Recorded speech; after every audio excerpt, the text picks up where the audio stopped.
عقل کا آلہ۔ سر پر تاج رکھنے والا پرندہ ہدہد آنکھوں پر اینک لگائے ایک شاخ پر چپ چاپ بیٹھا رہتا تھا، جیسے کچھ سوچ رہا ہو۔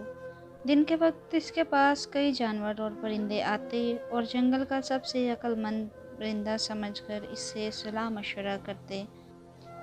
ننھا ہدہد اپنے دادا کے پاس بڑی حسرت سے یہ دیکھتا رہتا۔ اس کا جی چاہتا کہ پرندے اور جانور اس کے پاس بھی آئیں اور اسے بھی اپنے مسائل بتائیں۔ مثلاً، ننھے میاں بتاؤ بارش کب ہوگی؟ لیکن کوئی بھی اس کے پاس ایسی بات پوچھنے نہ آتا۔ دوسری طرف بوڑھے ہدہد کے پاس ہر وقت جانوروں کا تانتا بندھا رہتا۔ ایک روز دو گلہریاں اپنا جھگڑا لے کر آئیں۔ ایک کہنے لگی، جناب مجھے درخت کے نیچے ایک بل سے اخروٹوں کا ڈھیر ملا ہے۔ دوسری نے کہا، سرکار یہ جھوٹ بولتی ہے، وہ اخروٹ مجھے ملے تھے، قبضہ اس نے جما لیا۔ بوڑھے ہدہد نے اپنی اینک کے شیشوں سے جھانکتے ہوئے کہا، بے وقوف گلہریوں، لڑائی جھگڑا اچھی بات نہیں۔ اس وقت ایک ایک اخروٹ لے کر کھا لو، باقی اس جگہ حفاظت سے رکھ کر چھوڑ دو۔ سردیوں میں جب خوب برف باری ہوگی اور تمہیں میلوں تک کوئی چیز کھانے کو نہ ملے گی، تب یہی اخروٹ تمہارے کام آئیں گے، لیکن تب بھی برابر بانٹ کر کھانا۔ گلہریوں کو یہ مشورہ پسند آیا اور وہ مطمئن ہو کر چلی گئیں۔ ننھا ہدہد یہ فیصلہ سن کر بہت خوش ہوا اور سوچنے لگا، اگر کوئی جانور میرے پاس بھی اس قسم کا مقدمہ لے کر آیا تو میں بھی ایسا ہی فیصلہ کروں گا۔ اتنے میں ننھی چڑیوں کا ایک غول بوڑھے ہدہد کے پاس آیا۔ ان میں سے ایک نے کہا، ہمیں ایک جگہ دانا پڑا نظر آیا ہے، مگر شبہ ہے کہ وہاں شکاری کا جال بھی ہے۔ ہدہد نے کہا، جہاں بھی شبہ محسوس کرو اس سے بچو، دل کو کھٹکا یوں ہی نہیں ہوا کرتا۔ ننھا ہدہد قریب ہی ایک شاخ پر بیٹھا سارا دن عقل مند ہدہد کے پاس آنے والے جانوروں کو دیکھتا۔ وہ حیران بھی ہوتا اور افسوس بھی کرتا، کوئی اس کے پاس کیوں نہیں آتا۔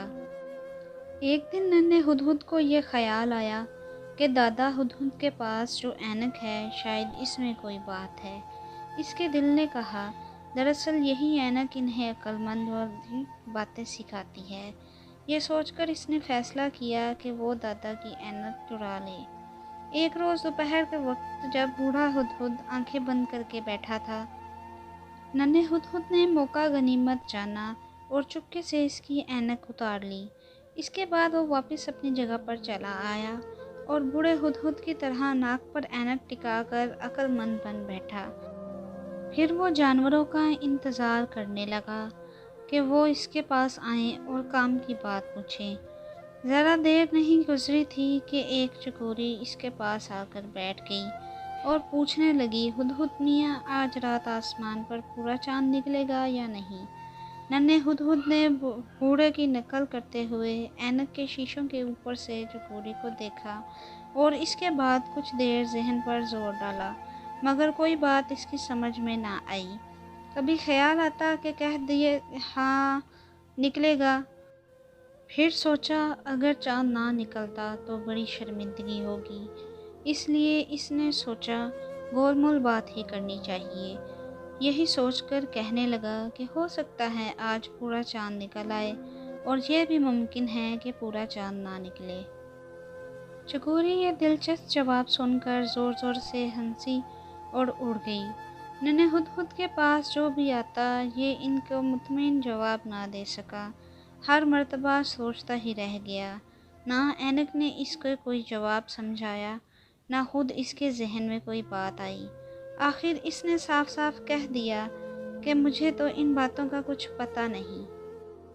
سب اس کی جھوٹ موٹ کی عقل مندی کا مذاق اڑاتے ہوئے چلے گئے۔ ننھا ہدہد اب پر جب یہ بات کھل گئی تھی کہ اینک میں ایسی کوئی بات نہیں جو یہ کسی کو عقل مند بنا سکے، اس نے فیصلہ کیا کہ وہ اس کو ابھی واپس دے آئے گا۔ بوڑھے ہدہد ابھی تک آنکھیں بند کرے اپنی جگہ پر بیٹھا تھا۔ ننھا ہدہد اڑ کر اس کے پاس پہنچا اور آہستہ سے اینک اس کے ناک پر رکھ دی۔ بوڑھے نے ایک آنکھ تھوڑی سی کھول رکھی تھی اور اسے دیکھ رہا تھا۔ آپ جاگ رہے ہیں؟ ننھے ہدہد نے شرمندہ ہو کر پوچھا۔